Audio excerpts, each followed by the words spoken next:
Welcome back to the introduction of environmental economics series, and we've been discussing about public good and bad and public good private good topic.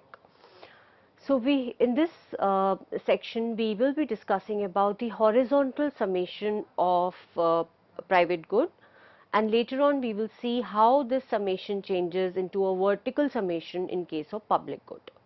If the good is rival, it is very simple that the aggregate demand will be obtained by summing individual demands horizontally.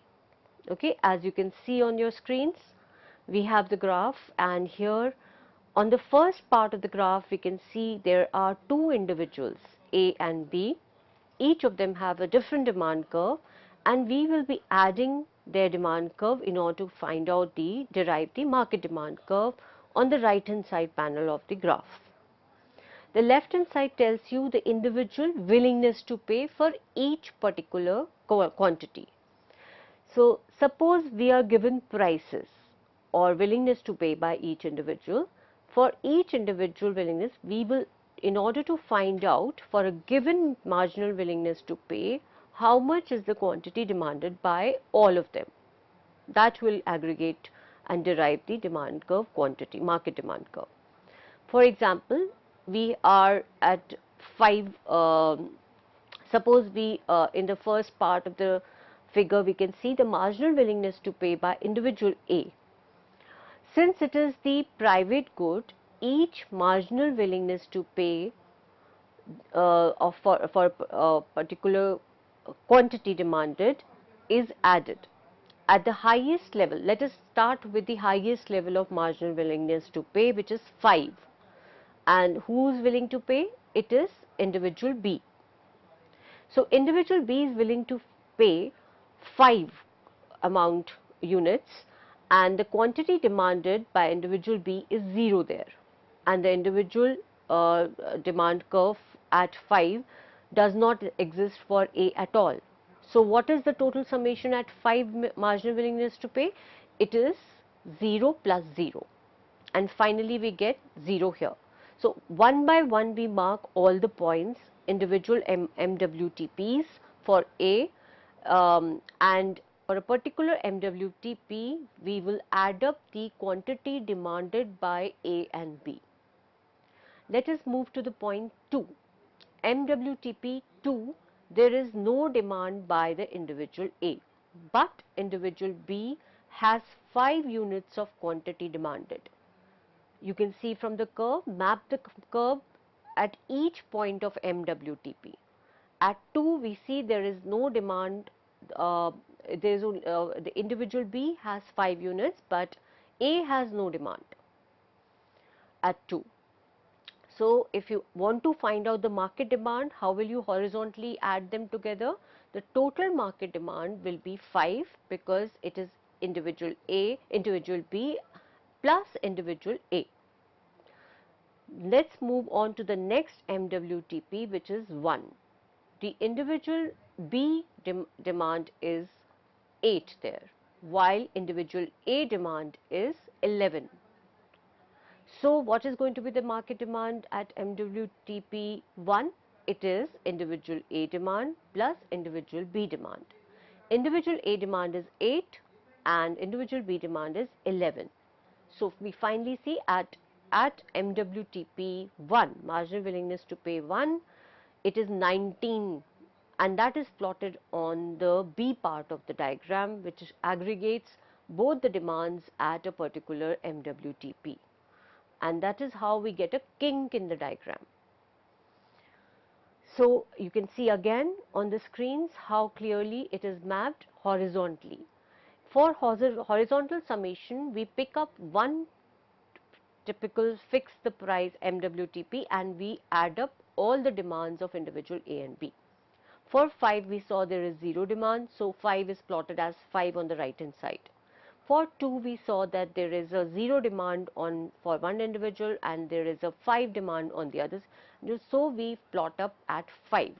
So for 2 market demand is 5, for 1 the market demand is 19, and in the end for you can say for the last quantity At 0 marginal willingness to pay, which is extreme point, for 0 we see that it is 20 and 10, that is 30. So, individual A demand is 20 at 0.0 MWTP, while individual B demand is 10, and that is how we get 30. Alright. So, this is called as horizontal summation of rival goods or private goods, and this is how we find out the horizontally we find out the market demand. Now, if the good is a non-rival good, then the method of identifying the optimal quantity of public good will be different. In case of public good, all the consumers consume the same quantity of good. For example, we are talking about roads, railways, we are talking about trains, aeroplanes. So there is only one quantity supplied by the government, and we all have to use that. So the price paid to the producers for the good is the sum of prices paid by individuals. So for the efficient provision of public good, we do the vertical summation. Why? Because we are, for a particular fixed quantity of public good, say around 10 quantity of roads, we will look for the marginal willingness to pay by each individual in the society, and we would like to add the marginal willingness to pay in order to get the real worth of that provision of public good. That how individuals value that particular quantity of public good, because public good does not have a market, and there is only one supply, one quantity fixed supply in the market, in the economy, and that is by the government or in the collaboration of PP, public private partnership. And if it is provided, then what are the valuations, different valuations in the society by different individuals? We add up those valuations. So we add up MWTPs. Instead of adding up the quantity, we add up MWTPs for a fixed quantity. While in case of private good, we fix up MWTP and we add quantities. We do the horizontal summation. But in case of public good, we do the vertical summation. In case of goods which are non-rival consumption, many of the public goods we see the vertical summation. They have fixed quantity of public good, different individuals value them differently. Now let us see what is there in the graph. How do we do the vertical summation? At 0 quantity, let's start with the minimum quantity, which is a 0 quantity, and we see individual A has 2 MWT, marginal willingness to pay, while individual B has 5 marginal willingness to pay. So total market willingness to in order to find out the total market marginal willingness to pay, which will be equal to individual A MWTP plus individual B MWTP, that is equal to 2 plus 5, and that is 7.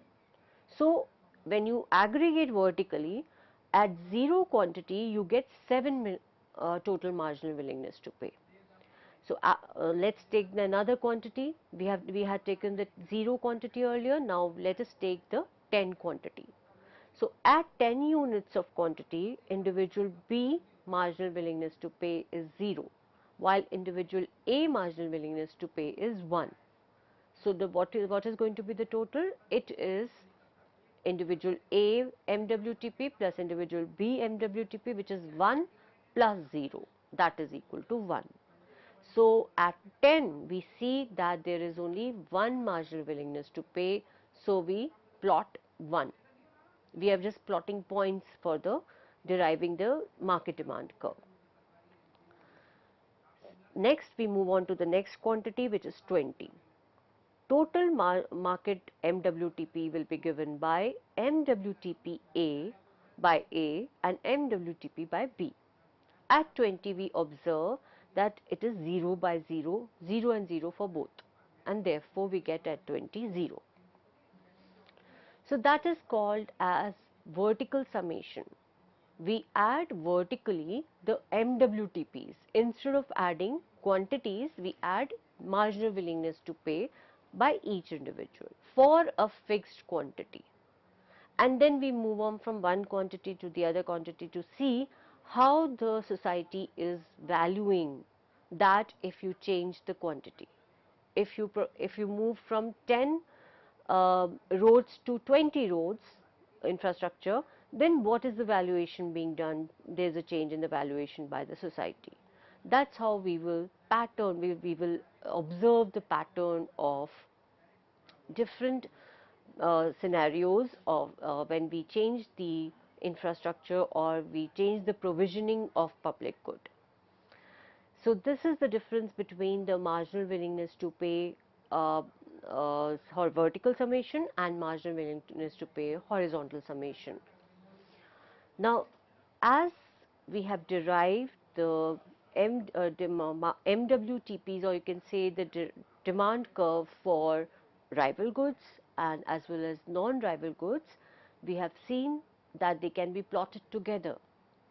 Now, the particular graph on the screen indicates two types of lines. One is the dark line, smooth line, and the other one is the shaded line. The shaded line indicates the market demand curve of the uh, rival good, while for the non-rival good we have the dark line, smooth line, but the shaded line tells you for the rival good. There is a difference between the rival derivation of the total market demand curve and non-rival derivation. The graphs are totally different. If we try to put them together in one graph, we can see the difference. The rival good starts from a lower point, that is 5 marginal willingness to pay, while the non-rival good starts from the point marginal willingness to pay 7. And the kink is also occurring at a different points altogether. Now, given these two different rival and non-rival demand curves from the society or from the economy of consumers' point of view, we know how are they valuing different quantities. It gives us the ways the preferences are revealed and how the society or individuals are valuing rival good as well as non-rival good. So we have a clear picture for providing them. We need to finally obtain the optimal point of provisioning of both rival good and non-rival good. These two demand curves indicate the demand side of the society or the economy. We need to have the supply side also.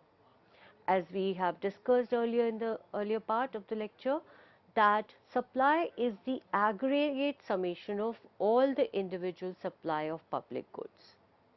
So we derive the market supply by adding all the individual supply of public good, irrelevant of the fact whether they are weakest good or they are the maximum goods or the lowest minimum goods. So you just simply add all the types of public good and create a aggregate supply curve. In the diagram you can see easily the aggregate supply curve, which is upward sloping supply curve and starts from 2, it's a straight line upwards. Now, as we know, equilibrium occurs wherever the supply curve meets the demand curve. We see that there are two different demand curves for the rival and non-rival curves, and when they intersect, there is only one single supply curve. Now they intersect at two different points. For the rival good we see that the equilibrium occurs where at point E, while equilibrium for the other non-rival good occurs at point E dash. The market demand for rival goods and non-rival goods can be visualized here, and the shade here we can see that the supply curve is reflected by the marginal cost curve. That SS curve is also reflecting the marginal cost curve. For the rival good, market equilibrium occurs at point E, which is QR. It is leading to the optimal point of provisioning of the rival good, that is QR. It further means that QR is considered as the rival optimal provision of the rival good, and it is the most efficient point where the market supply and demand equates. when the market demand curve intersects the supply curve at point E. Similarly, for non-rival good, equilibrium occurs at E dash, where the market demand curve intersects the supply curve at point E dash, and it generates an equilibrium quantity of non-rival good, which is Qn. So, as we can see that QR is a lesser quantity than Qn. It means the efficient amount of rival good is lesser than the non-rival good. The quantity generated of rival good for efficiency or optimality is much lower than the non-rival good Qn. So, in the diagram it is very easily located that the quantity provided for non-rival good is different from the quantity provided by the rival good, and they both, the simple reason is mainly because the marginal willingness to pay, the aggregate marginal willingness to pay for both the rival and non-rival goods are different. One is obtained through the horizontal summation in case of rival good, while other one for non-rival good we have obtained the market demand curve through the vertical summation. The good is produced in the same way whether or not it is rival consumption. Same supply, marginal cost of curve remains same for both of them, either rival or non-rival. The supply curve or the MC curve remains same. The supply is shown together like the diagram has already been discussed. Now, at the price at which the supply and demand intersect is considered as the point of equilibrium, and we have shown it through the. Therefore, despite the markets rarely existing in public goods or bads, the demand curve still exists. Okay, we have shown this in the during the lecture that it is possible that the markets may not exist for public good or bad, but the demand curves exist, they still exist. And how do they exist? That's why marginal willingness to pay curves. And um, so this particular, and this how we saw that supply remaining the same was by simply aggregating the quantities for individual producers and consumers. We have seen the how we derived the aggregate supply curve, and we have found out the optimal provisioning of rival goods and non-rival goods. So one can say that it may not be possible to actually look from the market and derive the optimal point of production and consumption, but hypothetically one can always observe the marginal willingness to pay and add them vertically to understand the public provisioning of efficient public provision of public goods. Now, the quantities of public goods are very important to identify what is the optimal quantity. That again we have visualized that if you increase the quantity by some units, you see the difference of willingness to pay by each individual. And doing that, we can understand and derive the patterns that will reveal the preferences of individuals related to the quantities of a particular public good. So, exclusivity and rivalry, these are the two main characteristics that define a good. Depending upon the degree of excludability and rivalry, one can define the various versions of public good. They can be pure public good, they can be club good, and they can be there are so many examples between them that if you restrict any open access, you can restrict the availability of any particular open access case which is a public good, but you can have the various versions of public good where there is pure non-excludability and pure rivalry, non-rival and non-excludable consumption pure. Then in that case it is considered as pure public good. While if you restrict and you allow for excludability, then the versions will differ, and sometimes you can allow for rivalry also. So this by this way we have variety of goods available in the society even though markets do not exist, we can have an assessment regarding their willingness to pay. We have seen the Samuelson condition of in case of public good. In case of Samuelson condition, we aggregate the marginal rate of substitutions by different consumers and we add them together to equate it to marginal rate of transformation. That is a one way of finding out the optimal general through the general equilibrium of producers and consumers.